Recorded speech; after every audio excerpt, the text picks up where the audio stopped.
Hello everyone, Charles Watts here, the Arsenal correspondent at Goal, joining you on Tuesday. What a mad, crazy 48 hours it's been in the world of football. Arsenal are in, now Arsenal are out. The Super League is no more. That lasted about as long as Tottenham's annual title challenge. 48 hours done and dusted. What an embarrassing couple of days it's been for England's top clubs, Europe's top clubs, and Arsenal as well. Just shameful, embarrassing, and thankfully the right decision has been made, but it has done some serious damage to the reputation of these clubs, and it's going to take a lot of coming back from with the fans, with their peers, with their colleagues in other clubs. You know, Arsenal gave up a seat on the European Clubs Association. Vinay Venkatesham was on there. He was on the board, and he'd just been elected 2 months earlier. He walked out, and now Arsenal are going to go back begging to be part of the club association again. It's just an absolute mess. It's embarrassing. At least the right decision has been made. I'm sure you've seen some of the statements, but I'll go through some of what has been said. It was very late last night that it all came out. Arsenal finally put in their statement out just before 11 o'clock, the same time as Liverpool, Manchester United, and Spurs, Chelsea as well. City had done it a little bit earlier in the day. And here's what Arsenal had to say on the matter. The last few days have shown us yet again the depth of feeling our supporters around the world have for this great game, for this club and the great game that we love. We needed no reminding of this, but the response from supporters in recent days has given us time for further reflection and deep thought. It was never our intention to cause such distress. However, when the invitation to join the Super League came, while knowing there was no guarantees, we did not want to be left behind to ensure we protected Arsenal and its future. As a result of listening to you and the wider football community over recent days, we are withdrawing from the proposed Super League. We made a mistake and we apologise for it. Now, those last few words were nice. The fact they actually apologised. Some other clubs didn't do that. It was just a very generic statement. So it's good that Arsenal apologised and admitted they made a mistake, but like I said, the damage has already been done. Despite that, the statement goes on says, "We know we'll take time to restore your faith in what we are trying to achieve here at Arsenal, but let's be clear that the game you love through the decision to be part of the Super League was driven by our desire to protect Arsenal, the club you love, and to support the game you love through greater solidarity and financial stability. Stability is essential for the game to prosper, and we will continue to strive to bring the security the game needs to move forward. The system needs to be fixed. We must work together to find solutions which protect the future of the game and harness the extraordinary power football has to get us on the edge of our seats." Now, those words just wind me up a little bit. The last couple of days when we've been speaking to people in and around the club, the words always coming out is that this is about stability. It's about fixing the system, moving away from the current system, bringing financial stability back to the game. And that's all well and good to say. But at the end of the day, Arsenal are in this financial mess. Yes, the pandemic has absolutely accelerated this mess, and that's where this has all come from. That's why the European superpowers have tried to muscle this one through, because they're all so much horrendously in debt because the pandemic has crippled them. It's killed, obviously, gate receipts, things like that. TV revenues have dropped. Everything's dropped. And the superpowers are really feeling the heat, and that's because it's not just because of the game, it's because of their own stupidity. It's their own mismanagement. It's a terrible way they've spent money, the stupid wages that they've allowed themselves to pay players, dreadful investment on poor players, who they've overspent on massively, bad contract decisions. You know, don't just sit there and blame the game itself for the reasons and saying that needs to be broken. What needs to be broken is the poor management at the top of the club. And I'm not just talking about Arsenal, I'm talking about everywhere. There's so many terrible deals done, so much money wasted, so much money given to agents. The game's a mess. Yes, it's a mess. It's a financial mess. But don't just sit there and blame the system. Blame yourselves. Look at yourselves. Look at where you've spent money recently. Look at how poor some of your decisions have been recently. Look at Arsenal. I mean, how much money have they wasted of their terrible management of contracts and allowing players to walk away for free? So many players in recent years. Aaron Ramsey, Mesut Ozil, Socrates. There's just to name a few. There are far more than those as well. The Alexis Sanchez situation. Terrible decisions on mishandled contracts where they've let players who had a value who run down and basically had to give them away for free. Just really poor decisions. So don't just sit there and blame the system. Blame yourselves. Look at yourselves as well. And that part of the statement really did get to me a lot. I like the fact that they apologised and they were brave enough to do that, because some clubs didn't do that. But then don't just sit there and start talking about the financial system being wrong, because yes, it's clearly issues that need to be resolved. Yes, UEFA need to get a handle on FFP, that sort of thing. That hasn't worked. What they've tried to bring hasn't worked.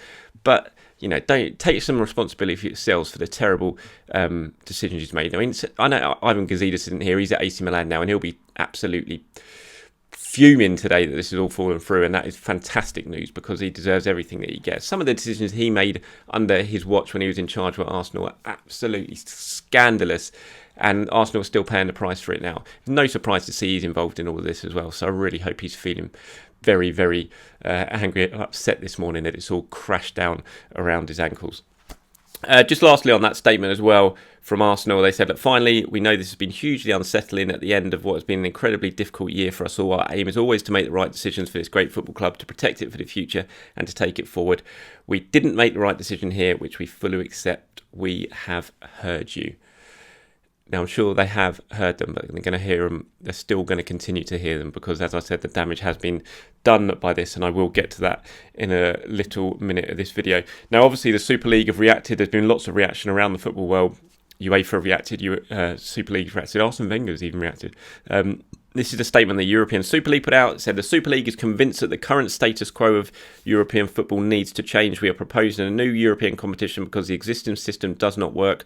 Our proposal is aimed at allowing the sport to evolve while generating resources and stability for the full football pyramid, including helping to overcome the financial difficulties experienced by the entire football community as a result of the pandemic. It would also provide material enhanced solidarity payments to all football stakeholders. Again, that just annoys the hell out of me. Don't use the pandemic as an excuse for you trying to force this through to make yourselves richer. The pandemic has cost millions of lives across the world, ruined millions of lives across the world. Don't you sit there, you group of billionaires who have tried to muscle this through with no consultation in the slightest with your players, with your managers, with your fans, and sit there and blame the pandemic. It's an absolute disgrace to do that. Really, really winds me up that they've been doing that throughout all of this in the last few days. Don't mention the pandemic at all, please. They continue, despite the announced departure of the English clubs forced to take such decisions due to the presence out on them, we are convinced our proposal is fully in line with European law and regulations, as we demonstrated today by a court decision to protect the Super League from third-party actions. Given the current circumstances, we shall reconsider the most appropriate steps to reshape the project, always having in mind our goals of offering fans the best experience possible while enhancing solidarity payments for the entire football community. Honestly, I can't even get through it without laughing. Don't sit there and talk about the fans, offering fans the best experience. This is nothing to do with the fans. You've proved it's nothing to do with the fans by trying to muscle this through without consulting any of them. It's about you, only you, no one else. It's about your bank balance. Don't give me that. Don't give us all that it's about the fans, because it is absolutely not. And then don't go along about enhancing solidarity payments to the wider football community. How is that going to matter? It's just rubbish. All of these clubs, so many clubs would have gone under because of this. By taking the Big Six out of the Premier League, those other Premier League clubs would have suffered. The TV revenues would have dropped massively. That filters down the football period. So just say you're sorry. Don't come out with rubbish like this, I'm afraid. It's got Florentino Perez and his cronies written all over it. Absolute disgrace. Hopefully this is it, done and dusted now. Sorry, I'm a little bit ranty today. Just quickly going on what the reaction from UEFA President Alexander Ceferin, he's been speaking. He said, I said yesterday that it is admirable to admit a mistake and that these clubs made a mistake. They are back in the fold now, and I know they have a lot to offer, not just to our competitions, but to the whole of the European game. The important thing now is that we move on, we rebuild the unity that the game enjoyed before this, and we move forward together. Now, it's going to be hard to rebuild that unity. As I said, you look at Arsenal right now, the damage that they've been done, and I'll get to that in a minute when I talk about some fan protests that are going to be happening on Friday before the Everton game.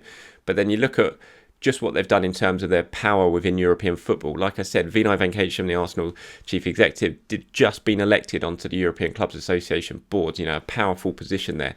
He obviously resigned from that position when Arsenal left the ECA on Sunday evening.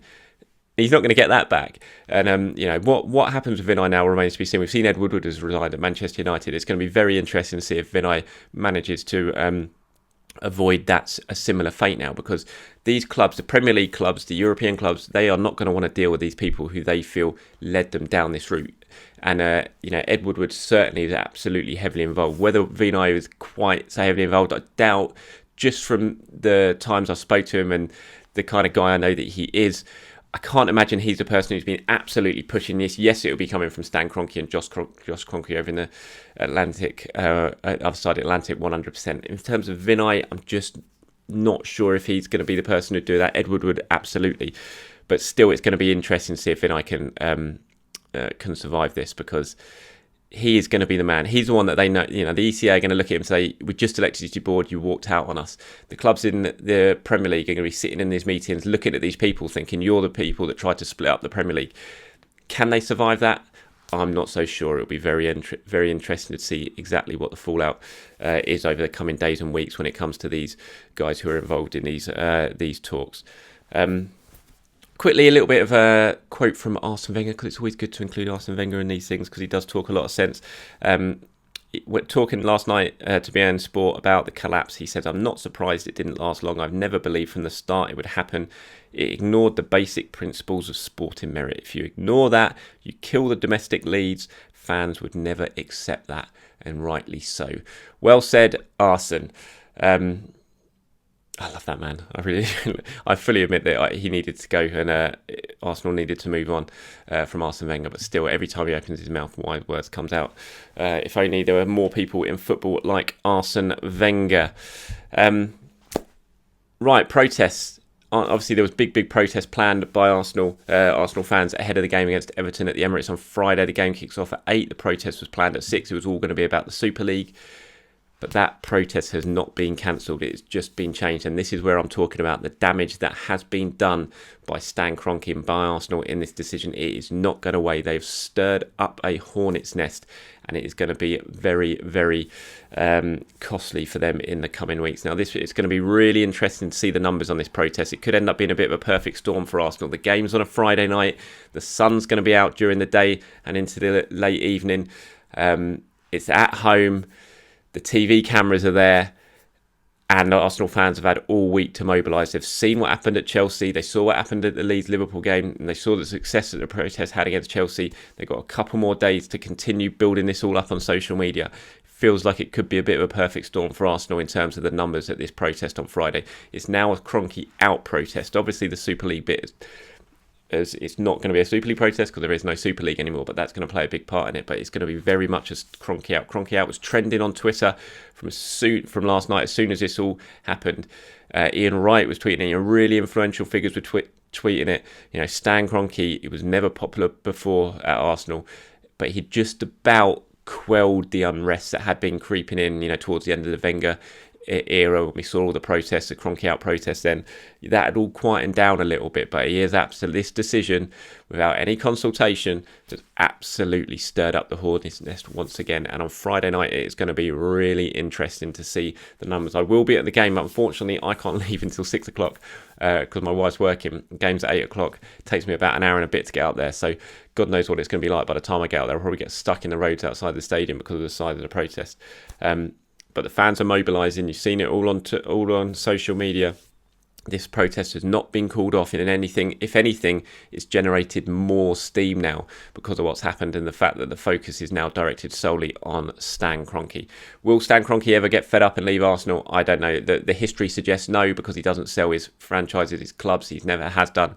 And everyone that you speak to about Kroenke suggests he never will. But whether he's absolutely desperate for this to go through and now he sees it that it hasn't, and then he's looking at what the future bank balance is going to be and Arsenal's earnings over the next couple of years, will that change things? Again, from everything I know about Stan Kroenke, I doubt it. But it'll be interesting to see, certainly, if his stance does change on Arsenal, and if anyone interested does come along and puts down an offer that might at least make you think. But certainly, I think the fans now are going to make their point absolutely known about how they feel about Stan Kroenke. He may have, as I said, sort of quietened things over the last couple of years, but they are back with a vengeance now, and it's going to be really, really interesting to see what it's going to be like on Friday night at the Emirates. Okay, before I go today, something about that isn't about the Super League, although actually saying that, it kind of does mention the Super League as well. Pierre-Emerick Aubameyang, Arsenal's captain, deleted his Twitter last night. Still deactivated this morning. Whether it comes back again will remain to be seen. He put out a really sort of odd, angry tweet, almost saying that he hadn't missed it, and that even he preferred being ill without his phone than feeling well with his phone. Obviously, he's recovering from malaria. We're not sure what sort of prompted all this from Auba. I know yesterday the story broke that there was going to be the captains meeting talking about the Super League, and I did see that a lot of fans who were sort of taking the mickey out of Auba being involved in that and were tagging him in. Maybe that had been happening throughout the day and had been seeing the sort of notifications on his Twitter constantly, and that got to him. But he put out a really strange, odd, angry tweet, and then basically said goodbye, and then his Twitter has been deactivated. He did, however, post on social media. I'll just get up to see what... so I can read it to you. Here we go. Said this came out sort of just after the announcement last night that the Super League had been canned. He said it's been an emotional few days, but the only right decision has been made tonight for the fans and for football. And even more importantly, in the case of George Floyd, obviously the policeman got convicted of all 3 counts of murder for George Floyd over in the States, which was great to see last night. Justice being served as it should have been. So Auba obviously referencing that as well. So yeah, it's an interesting one with Auba. He's not having a good time of things at the moment. Obviously, we're hoping he gets back to full fitness after malaria pretty quickly. We haven't heard of exactly what's gone on with Alexander Lacazette yet because, let's face it, everyone's kind of forgotten about actual football in the last couple of days with everything that's gone on. But you kind of feel like Auba's not in the greatest of headspaces at the moment, and yeah, it seems to have certainly got to him last night with his with that tweet he sent out just before deactivating the social media account. Right, everyone, that's about it for me today. Apologies if this was all a little bit ranty, but I just felt like getting something off my chest because as much as I'm an Arsenal reporter, an Arsenal journalist, I'm an Arsenal fan, as you know, and the last couple of days have left me absolutely embarrassed by my club. And as much as I am delighted that the sensible decision has been reached now, it's only been reached because of you guys, fans, making their feelings very, very clear. Make no mistake about it. If everyone had stayed quiet, these guys, these billionaires, these owners who give absolutely no thought to us at all over here, if they'd been left to their own devices, this ghastly idea would have all gone through, and we'll now be facing up to playing in this uncompetitive, closed shop for years to come. All right, everyone, thanks for watching. Appreciate your time. As always, I'll speak to you very, very soon.